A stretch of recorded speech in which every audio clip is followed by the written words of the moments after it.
Hello friends, welcome to our channel. दोस्तों, आज के इस वीडियो में हम ओडिशा एएसओ 2022 के लिए प्रीवियस ईयर पेपर डिस्कस करेंगे। तो आज के वीडियो में हम 2015 का जनरल अवेयरनेस का क्वेश्चन डिस्कस करेंगे। ठीक है दोस्तों, तो चलिए स्टार्ट करते हैं। और स्टार्ट करने से पहले आपसे रिक्वेस्ट है कि वीडियो को लाइक करिए और हमारे चैनल को ज़रूर सब्सक्राइब भी कर दीजिए। ठीक है दोस्तों, तो देखिए first question, who is the director general of WTO। तो WTO का देखिए, WTO जो है इसका फुल फॉर्म है वर्ल्ड ट्रेड ऑर्गेनाइजेशन। ठीक है दोस्तों, वर्ल्ड ट्रेड ऑर्गेनाइजेशन। और इसका जो हेडक्वार्टर है ये कहाँ पर है, ये है जेनेवा में, जेनेवा स्विट्ज़रलैंड में। और देखिए, तो क्वेश्चन के अकॉर्डिंग, तो क्वेश्चन 2015 का है। तो उस टाइम पर इसके जो डायरेक्टर जनरल थे वो थे रोबर्टो आज़ेवेडो, लेकिन अभी जो हैं अभी हैं NO यूएला। ठीक है दोस्तों, आज के टाइम पे आपको आंसर लगाना है NO यूएला पर। तो इसका सही आंसर हो जाएगा NO यूएला, जो कि आज के टाइम में वर्ल्ड ट्रेड ऑर्गेनाइजेशन के डायरेक्टर जनरल हैं और इसका हेडक्वार्टर है जेनेवा स्विट्ज़रलैंड में। फिर देखिए next question, who was the first Odia to sail overseas.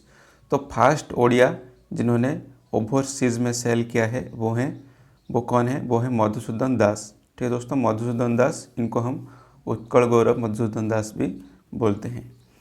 फिर देखिए, who is the president of south Africa. तो साउथ अफ्रीका के जो अभी प्रेसिडेंट हैं वो हैं आज के टाइम पर साइरिल रामाफोसा। ठीक है दोस्तों, साइरिल रामाफोसा जो हैं अभी ये साउथ अफ्रीका के प्रेसिडेंट हैं, लेकिन क्वेश्चन के अकॉर्डिंग इसका सही आंसर हो जाएगा जैकब जुमा। तो आज के टाइम पे 2022 में जो साउथ अफ्रीका के प्रेसिडेंट हैं साइरिल रामाफोसा। देन देखिए, who is the author of the book dreaming big a journey to connect India. तो इसका सही आंसर क्या हो जाएगा, देखिए यहाँ पर जो ऑप्शन है चेतन भगत, शशि थरूर, सैम पित्रोड़ा या फिर मेघनाथ शाह। तो इसका सही आंसर हो जाएगा सैम पित्रोड़ा। तो इनके साथ इस बुक को और भी एक ऑथर ने लिखा था, उनका नाम है डेविड चेनॉफ। ठीक है दोस्तों, डेविड चेनॉफ। और देखिए, और सैम पित्रोड़ा का और एक इम्पोर्टेंट बुक है रीडिजाइनिंग द वर्ल्ड। ठीक है दोस्तों, रीडिजाइनिंग द वर्ल्ड। और एक बुक है कोड स्वराज, कोड स्वराज। और देखिए चेतन भगत का जो एक बुक है वन इंडियन गर्ल। ठीक है दोस्तों, वन इंडियन गर्ल। और एक इनका एक बुक है 400 डेज। ठीक है, ये भी काफ़ी इम्पोर्टेंट है। और इन्होंने लिखा था, चेतन भगत ने और भी एक बुक लिखा था, वो है the 3 mistakes of my life, the 3 mistakes of my life. तो ये आपको याद रखना है। और देखिए शशि थरूर ने जो बुक लिखा था उसमें कुछ इम्पोर्टेंट जो है an era of darkness, why I am Hindu, और एक है द पैराडॉक्सिकल प्राइम मिनिस्टर। ठीक है, तो ये आपको याद रखना है। फिर देखिए, हु इज कौशिक बसु। तो कौशिक बसु जो हैं ये कौन है, तो ये जो हैं ये हैं the world bank chief economist. तो ये थे 2012 से लेकर 2016 तक। तो अभी हाल ही में जो 22 में जो वर्ल्ड बैंक के जो चीफ इकोनॉमिस्ट ये हैं कार्मेन रेनहार्ट। ठीक है, कार्मेन रेनहार्ट जो हैं ये अभी जो वर्ल्ड बैंक के चीफ इकोनॉमिस्ट हैं। फिर देखिए, who is the women president of Nepal, first women president of Nepal. तो इसका सही आंसर हो जाएगा विद्या देवी भंडारी। विद्या देवी भंडारी जो हैं ये first women president of Nepal हैं। और देखिए नेपाल का जो अभी PM कौन है, तो ये हैं शेर बहादुर देउवा। शेर बहादुर देउवा अभी नेपाल के PM हैं और इसके जो प्रेसिडेंट हैं विद्या देवी भंडारी। फिर देखिए, national institution for transforming India, इसको हम नीति आयोग भी बोलते हैं। National institution for transforming India आयोग वाज फॉर्म्ड ऑन। तो नीति आयोग इसको कब बनाया गया था, 1 जनवरी 2015 में इसको बनाया गया था। और इसके जो चेयरमैन हैं ये हैं नरेंद्र मोदी। ठीक है। और इसका जो सीईओ कौन है, अभी सीईओ हैं अमिताभ कांत, ठीक है, Amitabh Kant.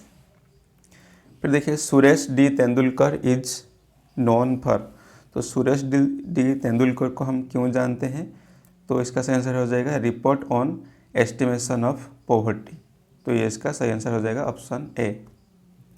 Then next question देखिए, who is the president of the United Nations General Assembly, तो यूनाइटेड नेशन का जो जनरल असेंबली है उसका जो प्रेसिडेंट कौन है, तो देखिए जो अभी जो प्रेजेंट में इसका जो प्रेसिडेंट है ये है अब्दुल्ला शहीद, ठीक है दोस्तों, अब्दुल्ला शहीद, ये मालदीव्स के रहने वाले हैं और ये मालदीव्स का जो फॉरेन अफेयर मिनिस्टर भी हैं, फॉरेन अफेयर मिनिस्टर अब्दुल्ला शहीद, ये मालदीव्स के हैं, ये अभी जो यूनाइटेड नेशन जनरल असेंबली के ये हैं प्रेसिडेंट।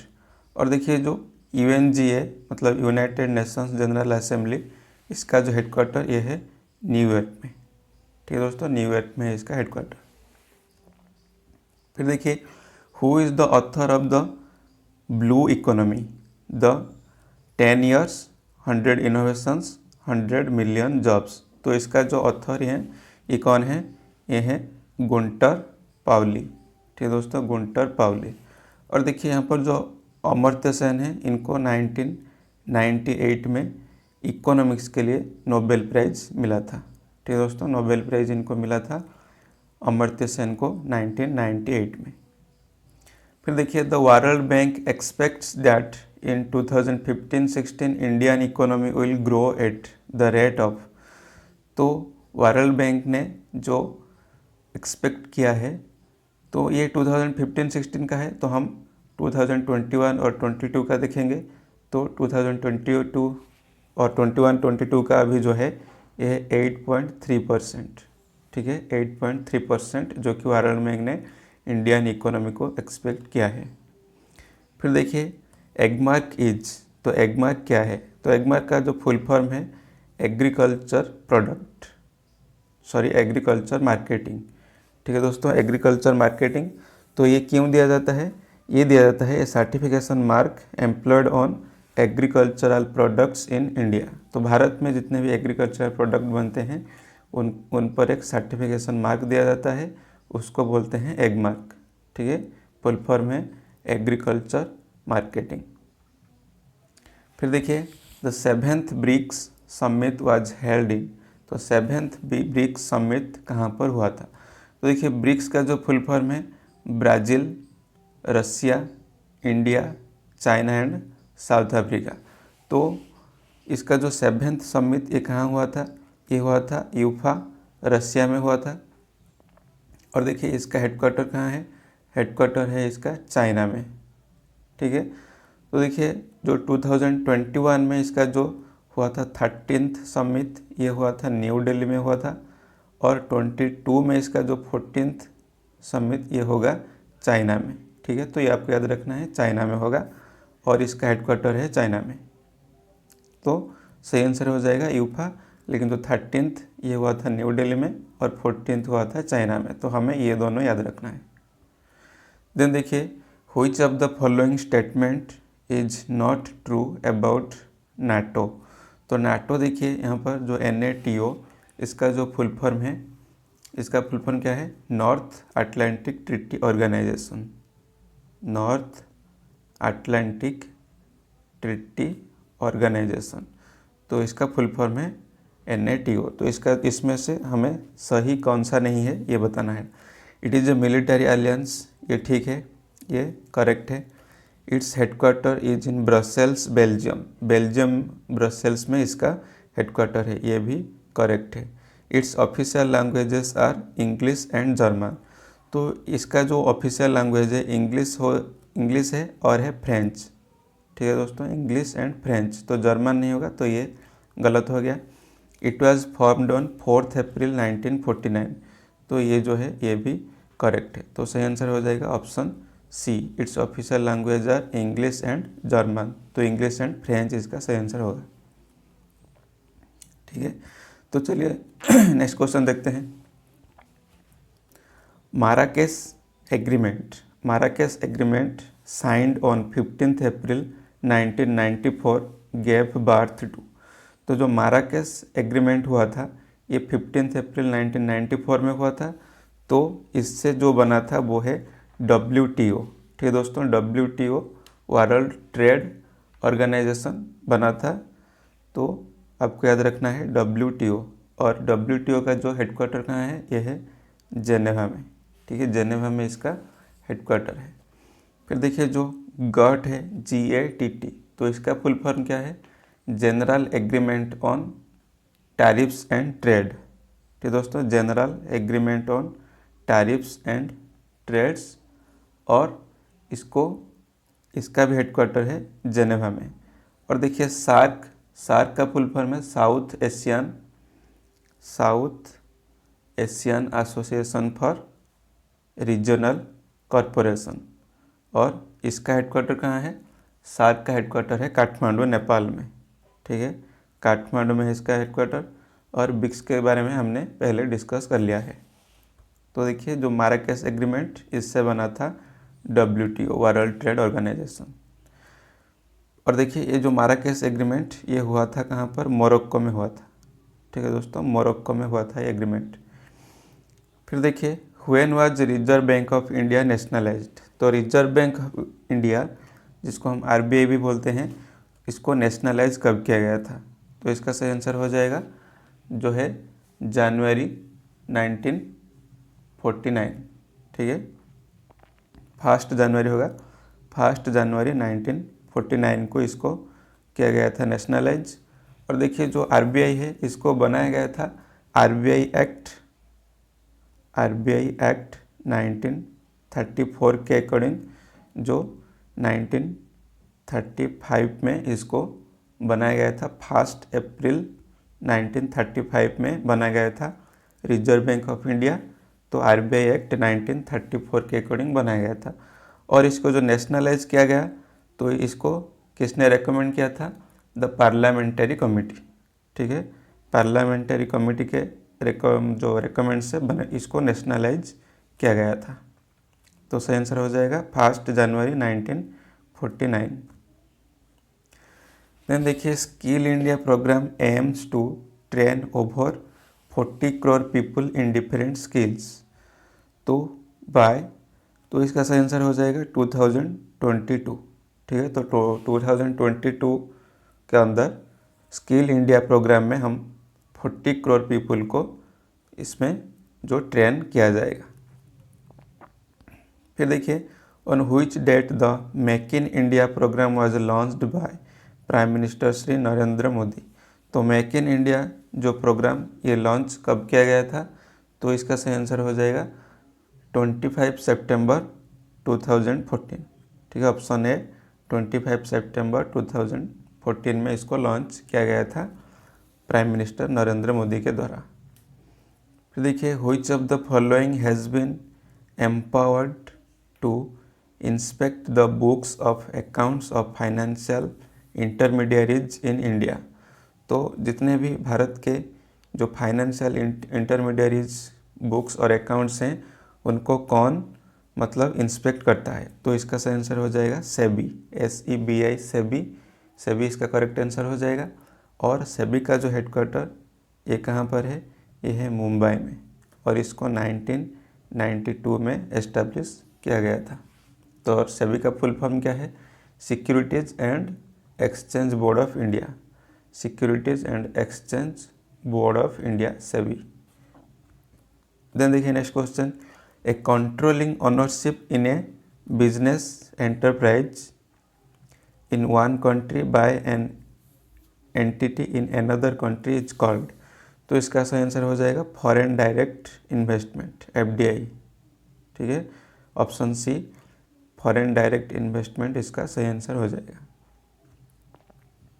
द नेक्स्ट क्वेश्चन देखिए, which of the following act was passed in 1999 by the Parliament of India to consolidate and amend the law relating to foreign exchange। तो इसका सही answer जो हो जाएगा फेमा, इसका सही आंसर हो जाएगा foreign exchange regulation act, foreign exchange management act, option D इसका करेक्ट आंसर हो जाएगा। फॉरेन एक्सचेंज मैनेजमेंट एक्ट, इसको फेमा एक्ट भी बोलते हैं। फेमा एक्ट 1999 में ये पार्लियामेंट के द्वारा किया गया था। फिर देखिए the first union budget of independent India was presented by. तो जो first union budget of independent India, तो इसको प्रेजेंट कब किया गया था? 26 नवंबर में 1947 में, और ये किया गया था are K Shanmukham चेत्ती। Are K Shanmukham चेत्ती, option A इसका सही आंसर हो जाएगा। The first budget of independent India, R K Shanmukham चेत्ती, और इसको 26 नवंबर 1947 में प्रेजेंट किया गया था। फिर देखिए what is the amount of central assistance under the smart city programme for each smart city. तो जो स्मार्ट सिटी प्रोग्राम बनाया गया है, तो इसमें कितना जो मिलेगा, जो कि असिस्टेंस, सेंट्रल असिस्टेंस कितना मिलेगा, तो ये इसका सही आंसर हो जाएगा option number B, 100 crore per annum for 5 year. तो 5 साल के लिए हर साल 100 करोड़ इसमें दिया जाएगा। तो ऑप्शन बी इसका सही आंसर हो जाएगा। और देखिए if Sensex goes up it means that, तो अगर सेंसेक्स बढ़ेगा तो क्या होगा? देखिए सेंसेक्स और एक है निफ्टी, ठीक है दोस्तों, सेंसेक्स एंड निफ्टी। तो सेंसेक्स जो है इसका फुल फॉर्म क्या है? इसका जो फुल फॉर्म है, जो कि स्टॉक एक्सचेंज सेंसिटिव इंडेक्स, ठीक है दोस्तों, स्टॉक एक्सचेंज सेंसिटिव इंडेक्स जो है ये सेंसेक्स का फुल फॉर्म है। और ये इंडेक्स कहाँ किसका है? ये है BSE, बॉम्बे स्टॉक एक्सचेंज का ये एक इंडेक्स है। तो अगर ये बढ़ेगा तो बॉम्बे स्टॉक एक्सचेंज मतलब BSE का जो ये इसका प्राइस है, BSE का प्राइस बढ़ेगा, तो ऑप्शन ए इसका सही आंसर हो जाएगा। अगर निफ्टी बढ़ेगा तो निफ्टी जो है ये NSE का एक इंडेक्स है, नेशनल स्टॉक एक्सचेंज का ये इंडेक्स है निफ्टी, और सेंसेक्स है BSE का इंडेक्स। तो अगर सेंसेक्स को बढ़ाया जाएगा तो BSE में जितना भी शेयर है उसका प्राइस बढ़ेगा, ठीक है। तो ऑप्शन ए इसका करेक्ट आंसर हो जाएगा, ठीक है, 24 का ऑप्शन ए। फिर देखिए who is known as India's waterman. तो भारत का वाटरमैन हम किसको कहते हैं? तो ये हैं जो राजेंद्र सिंह, ठीक है, राजेंद्र सिंह इसका सही आंसर हो जाएगा। तो ये हैं राजस्थान के रहने वाले हैं राजेंद्र सिंह, ठीक है। तो इनको बोला जाता है इंडियाज वाटरमैन, और इनको 2001 में इनको मैगसेसे अवार्ड दिया गया था, मैगसेसे अवार्ड दिया गया था 2001 में, और 2015 में इनको स्टॉकहोम जो वाटर प्राइज भी इनको 2015 में मिला था, ठीक है। तो इनको बोलते हैं इंडियाज वाटरमैन राजेंद्र सिंह। फिर देखिए who is the recipient of Geeta Chopra award 2015। तो 2015 में गीता चोपड़ा अवार्ड किसको दिया गया था? तो ये दिया गया था गुंजन शर्मा, ठीक है, गुंजन शर्मा को 2015 में गीता चोपड़ा अवार्ड दिया गया था। और 2019 में ये किसको दिया गया है? 19 में दिया गया है नीतिशा नेगी, ठीक है, नीतिशा नेगी को दिया गया है गीता चोपड़ा अवार्ड। देखिए ये जो गीता चोपड़ा अवार्ड है ये एक ब्रेवरी अवार्ड है, नेशनल ब्रेवरी अवार्ड है। फिर देखिए the national bravery award given to children between the age of, तो इसका सही आंसर हो जाएगा 6 to 18, ठीक है, 6 to 18 के अंदर जो बच्चे हैं उनको दिया जाता है नेशनल ब्रेवरी अवार्ड, जो कि अगर किसी ने ब्रेव काम किया है तो उसको दिया जाता है 6 to 18 के एज में नेशनल ब्रेवरी अवार्ड।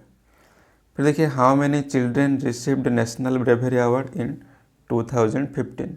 तो 2015 में ये दिया गया था 25 जो चिल्ड्रेन को दिया गया था नेशनल ब्रेवरी अवार्ड, ठीक है दोस्तों। तो सही आंसर हो जाएगा 2015 का 25। ठीक है, तो दोस्तों यहीं पर ये वीडियो ख़त्म होता है। अगर आपको वीडियो पसंद आए तो लाइक कीजिए और हमारे चैनल को ज़रूर सब्सक्राइब कीजिए, और बाकी के जो क्वेश्चन हैं हम नेक्स्ट वीडियो में इसको डिस्कस करेंगे। तो आप इस वीडियो को ज़्यादा से ज़्यादा शेयर कीजिए और हमारे चैनल को सब्सक्राइब कीजिए, ताकि हम और भी अच्छे वीडियो आपके लिए बना सकेंगे। ठीक है, तो मिलते हैं नेक्स्ट वीडियो में, तब तक के लिए जय हिंद।